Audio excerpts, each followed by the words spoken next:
시청자 여러분 안녕하십니까? 김동수입니다. 여러분 지난해 폐업한 자영업자와 소상공인이 역대 최대인 100만 명에 육박했습니다. 참 대단합니다. 국세청 국세통계 자료에 따르면요, 지난해 폐업을 신고한 개인과 법인 사업자는 98만 6천 명에 달하고 있습니다. 코로나 위기가 한창이던 2020년과 2021년도에는 폐업자 수가 80만 명을 유지했는데요. 지금 폐업자 수가 팬데믹 사태 이후에 100만 명 턱까지 급증하고 있습니다. 팬데믹 이후 빚으로 연명해오던 자영업자들이 지금 내수 침체가 상당히 심합니다. 경기가 상당히 어렵습니다. 이런 상황 속에 고물가, 고금리가 장기화되고 있기 때문에 지금 더 이상 자영업을 버티지 못하고 쓰러진 결과로 해석이 됩니다. 지난해 사업 부진 이후로 폐업한 사업자가 절반에 육박했는데요.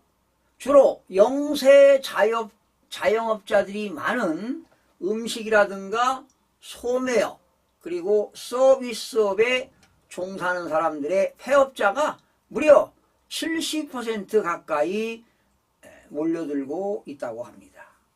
지금 자영업의 위기가 바로 한국 경제의 약한 고리가 된 것은 어제 오늘 이야기가 아닙니다. 최근에 자영업자 숫자가 줄긴 했죠. 현재 한 570만 명조가 되는데요.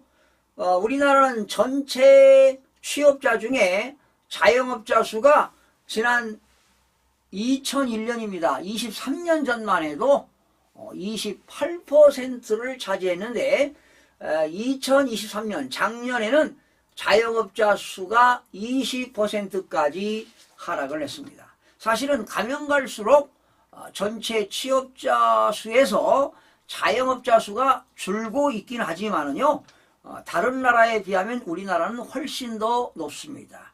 미국 같은 경우는요, 전체 취업자 중에서 자영업 하시는 분들이 6%고, 일본이 9%, 캐나다가 7%, 독일이 8%에 비하면 우리나라는 역시 여전히 높습니다. 그러니까 이런 나라에 비하면 우리나라의 자영업자 수가 3배에서 많게는 4배가 높다는 것입니다. 지금 기업에서 영업이익을 가지고요, 이자 비용을 충당을 못하는 기업이 4개 중에 1개 기업이 바로 한계 기업입니다.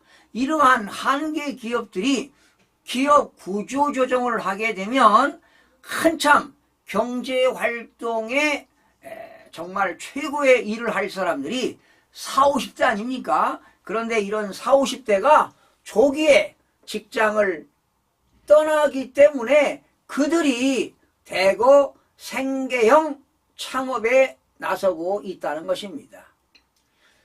제한된 내수시장에서 그들이 준비 없이 창업에 뛰어들었다가 과당 출혈 경쟁을 벌리다 보니까 수익률은 자꾸 떨어지고요.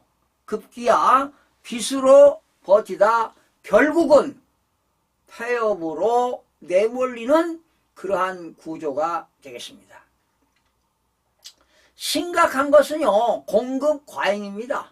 이렇게 공급 과잉이 빚어지다 보니까 창업한 이후에 생존율이 23%에 불과하다는 겁니다.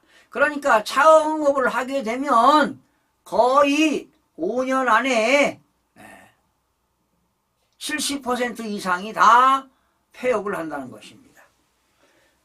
또한 그들이 폐업하게 되면 일자리를 찾아야 되는데 양질의 일자리가 턱부족입니다.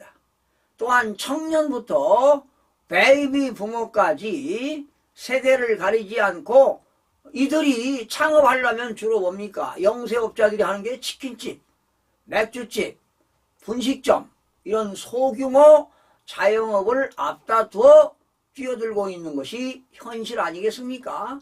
그러니까 계속 창업, 개업, 창업, 폐업, 창업, 폐업이 반복적으로 이루어지고 있습니다. 문제는 내수가 좀처럼 살아나야 되는데 내수 경기가 회복되지 않고 있습니다. 그러니 벼랑 끝으로 내몰리는 자영업자들이 계속 늘어나고 있는 실정이라고 보시면 되겠습니다. 이미 올 1월부터 5월까지 폐업한 소상공인에게 지급되는 노란 우산 공제금액이라고 있죠. 노란 우산 공제금액은 지난해 같은 기간보다 무려 18%나 증가가 되었습니다.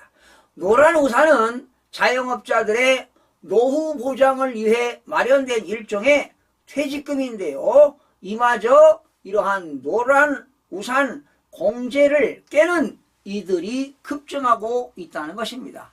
그러니 생계가 어렵다 보니까 보험까지 대출받거나 만기가 되지도 않았는데 손해보면서 보험금을 해약하는 경우도 늘어나고 있다고 합니다. 그리고 이런 자영업 하시는 분들이 가장 경비가 많이 들어가는 게 뭡니까? 인건비지요. 인건비하고 임대료 올라가다 보니까 힘들고요. 또 대출받은 사람들은 이자 비용 부담으로 크나큰 고통이 가중되고 있습니다. 이렇게 영세 자영업자들은 언제 폐업한다고 해도 이상할 게 전혀 없습니다. 너무나 어렵다 보니까 그렇습니다. 그리고 폐업한 이후에 구직 활동에 나서고 있지만 좋은 일자리를 찾지 못한 자영업자들이 1년 새 23%나 늘어나고 있다고 합니다. 그러니까 폐업한 이후에는 비경제 활동을 한다는 것 아니겠습니까?